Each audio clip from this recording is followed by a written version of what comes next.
जय श्री कृष्ण मेरे प्यारे दोस्तों, जय श्री राधे।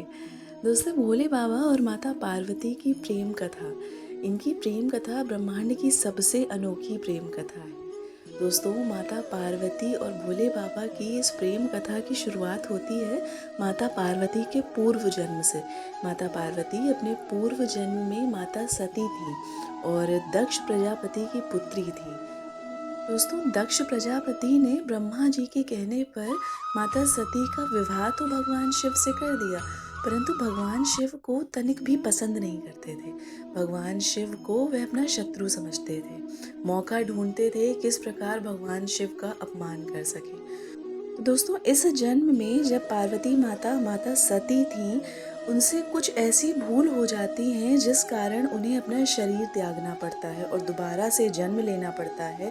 भगवान भोलेनाथ को अपने पति रूप में प्राप्त करने के लिए कठोर तपस्या करनी पड़ती है। दोस्तों, इस जन्म में माता सती से भगवान श्री राम के प्रति एक अपराध हो जाता है। माता सती भगवान श्री राम की महिमा पर संदेह करती हैं और उनकी परीक्षा लेने पहुंच जाती हैं, वो भी माता सीता का रूप धारण करके। ज्यों ही माता सीता का रूप धारण करती हैं, भोलेनाथ माता सती का अपने मन से त्याग कर देते हैं, क्योंकि उन्होंने उनकी आराध्या माता सीता का रूप धारण कर लिया है। जब रूप माता का धारण कर लिया है, तो वह कैसे उन्हें अपनी पत्नी रूप में देख सकते हैं। प्रथम अपराध। दूसरा अपराध दोस्तों, उनके आराध्य भगवान राम की परीक्षा लेने पहुंचती हैं। तो दोस्तों, जैसे ही माता सती से ये भूल होती है, भोले बाबा मन ही मन माता सती का त्याग कर देते हैं। इसके पश्चात दोस्तों, एक और घटना घटती है। दक्ष प्रजापति एक यज्ञ करते हैं और इस यज्ञ में सभी देवी देवता, भगवान विष्णु, ब्रह्मा जी सबको बुलाते हैं, पर भगवान शिव को नहीं बुलाते हैं। माता सती को पता चलता है कि पिताश्री यज्ञ कर रहे हैं, बिन बुलाए उस यज्ञ में पहुंच जाती हैं। यहाँ क्या देखती हैं कि यहाँ भोलेनाथ का कोई स्थान ही नहीं है। जब देखती हैं कि यहाँ सब देवी देवता हर कोई उपस्थित है, लेकिन भोले बाबा का कोई स्थान नहीं है, अपमानित महसूस करती हैं। अपने पति का अपमान होते देखती हैं और क्रोध में आ जाती हैं। क्रोध में अपने आप को भस्म कर लेती हैं, अपना शरीर त्याग देती हैं। जब शरीर त्याग रही होती हैं, तो भगवान विष्णु से कहती हैं कि हे नारायण, इतनी कृपा कीजिएगा कि जब मैं अगला जन्म लूँ, तब मुझे पति रूप में भगवान शिव ही प्राप्त हों। भगवान नारायण कहते हैं, आशीर्वाद देते हैं, कहते हैं कि देवी, आपको अपने अगले जन्म में भगवान शिव ही पति रूप में प्राप्त होंगे। दोस्तों, उधर जब माता सती अपना शरीर त्यागती हैं, तो भोले बाबा समाधि में चले जाते हैं और इधर माता पार्वती के रूप में माता सती का दूसरा जन्म होता है। माता पार्वती का जन्म पर्वतराज हिमाचल की पुत्री के रूप में होता है। पर्वत पुत्री होने के कारण इनका नाम पार्वती पड़ता है। पार्वती रूप में जब जन्म लेती हैं, थोड़ी बड़ी होती हैं, तब देवर्षि नारद आते हैं। देवर्षि नारद इनके पिताश्री को बताते हैं कि इनका जो वर होगा, वो उसका अमंगल वेश होगा, अमानी होगा, अगुण होगा। उसके कई ऐसे लक्षण बताते हैं कि पर्वतराज हिमाचल चिंतित हो जाते हैं। तब देवर्षि नारद बताते हैं कि हे पर्वतराज, आप चिंतित ना हो, आप अपनी पुत्री को तपस्या करने के लिए कहें। तपस्या करके भगवान शिव को अपने वर रूप में प्राप्त करने के लिए कहें। तो जब भगवान शिव उन्हें वर रूप में प्राप्त हो जाएंगे, तो ये सारे जो अवगुण हैं, ये सब गुण में बदल जाएंगे। ये तो भगवान शिव के गुण हैं। किसी साधारण मनुष्य के लिए अवगुण हो सकते हैं, पर ये हमारे शंभू के, हमारे शिव के तो ये गुण हैं।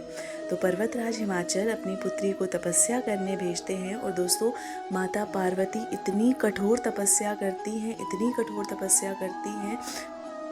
अगर शास्त्रों की माने तो माता पार्वती ने इतनी कठिन तपस्या की थी कि वर्षों तक बिना कुछ अन्न जल पाए तपस्या में लीन थी। उधर दोस्तों, एक असुर पैदा हो जाता है। ये असुर होता है ताड़कासुर। इसको वरदान प्राप्त होता है कि इसको भगवान शिव का ही पुत्र मारेगा।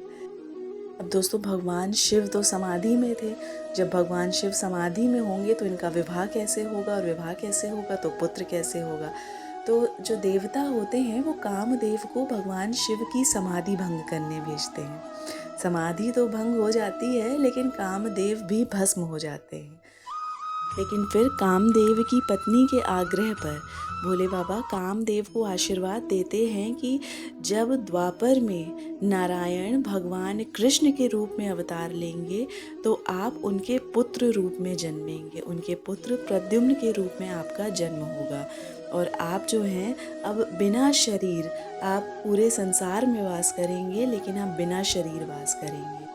इसके बाद दोस्तों भगवान शिव की समाधि खुलती है और उधर माता पार्वती की तपस्या पूरी होती है, दोनों के विवाह की तैयारियां शुरू होती हैं। सभी देवी देवता भोलेनाथ की विवाह की तैयारियों में व्यस्त होते हैं। अगर रामचरितमानस की माने तो दोस्तों सभी देवी देवता अपने अपने वाहनों को सजा रहे हैं, अपनी अपनी साज सज्जा में लगे हैं। विवाह का दिन आता है, सभी देवी देवता अपनी अपनी साज सज्जा में हैं, अपने अपने वाहनों को सजाने में हैं, अपनी अपनी तैयारियों के लिए तत्पर हैं, अपनी अपनी तैयारियां कर रहे हैं। लेकिन दूल्हा जो है वह ऐसे ही है।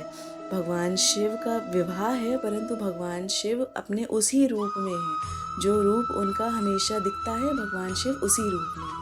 तो भगवान शिव के गण कहते हैं कि बाबा आपका विवाह है, आपकी तो कोई साज सज्जा पर ध्यान ही नहीं दे रहा, ये देवी देवता तो सब अपने में व्यस्त हैं, आइए बाबा आपको हम ही सजाते हैं। और दोस्तों फिर जो बाबा का श्रृंगार होता है, हर जगह सर्पों से श्रृंगार होता है, मुकुट सर्पों का बनता है, कुंडल सर्पों के बनते हैं, यज्ञोपवीत सर्पों का बनता है, भस्म का लेप होता है। एक बार सोचिए दोस्तों कि बाबा दूल्हा रूप में तैयार हुए हैं और कैसे तैयार हुए हैं, पूरे शरीर पे भस्म का लेपन है, हर जगह सर्प ही सर्प दिख रहे हैं, कुंडल सर्प के, मुकुट सर्प का, यज्ञोपवीत सर्प का, कमर पे सर्प, हर जगह सर्प ही सर्प, नरमुंड की माला है। दोस्तों कितना विकराल रूप बाबा का दिख रहा होगा। और इस ही रूप में बाबा पहुंचते हैं माता पार्वती के द्वार पर। माता पार्वती के यहाँ जब मैना रानी, माता पार्वती की माता, बाबा के स्वागत के लिए आरती की थाल लेकर पहुंचती हैं तो बाबा के इस रूप को देखकर बेहोश हो जाती हैं और माता पार्वती का विवाह भोलेनाथ से करने से मना कर देती हैं। लेकिन फिर दोस्तों नारद जी मैना रानी को समझाते हैं कि आपकी जो पुत्री है ये आपकी पुत्री होने के साथ साथ ये जगत माता जगदम्बा है, ये भगवान शिव की शक्ति हैं, वो शिव हैं तो ये शक्ति हैं, इनका सही स्थान भगवान शिव की अर्धांगिनी के रूप में ही है। माता पार्वती भी अपनी माता को समझाती हैं और मैना रानी विवाह के लिए तैयार हो जाती हैं। और उधर भगवान शिव को सब लोग समझाते हैं, सभी देवी देवता सब समझाते हैं तो भगवान शिव भी एक सुंदर दूल्हे के रूप में तैयार होते हैं और माता पार्वती और भगवान शिव का विवाह होता है। तो दोस्तों ये कथा अगर आपको पसंद आई हो तो मेरे चैनल को सब्सक्राइब कीजिएगा, मेरे वीडियो को लाइक एंड शेयर कीजिएगा। जय श्री कृष्ण, जय श्री राधे।